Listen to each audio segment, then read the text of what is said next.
can't just be one thing. Worship is a way of life. And being the church that worships is being the church that lives for God, bringing praise, honor, and glory to God throughout life. I love how scholar Claudio Carvelis considers the role of worship as a part of life.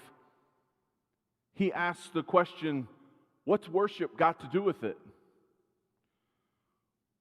What a great question to ask ourselves as we live, just like we might ask, what is it that Jesus would do?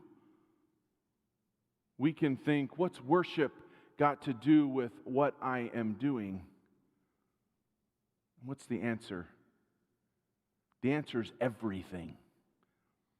Carvelis' point is to emphasize that as Christians seeking to live faithfully according to God's will and way, we are to interpret life liturgically.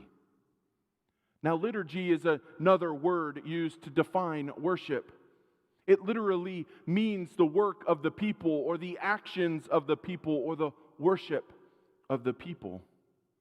So to interpret life liturgically is to consider our work and actions together as God's people and how they relate to God's will and God's way for us. So this has absolutely everything to do with our call to be the church.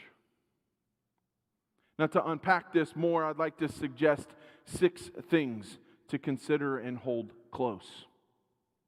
Like the quotes that I shared last week, each could be a sermon in and of itself, but I'm not going to spend that kind of time, and you're welcome for that. We can consider, though, these conclusion summaries pulled from a book with chapters unpacking how we are called to be the church that worships.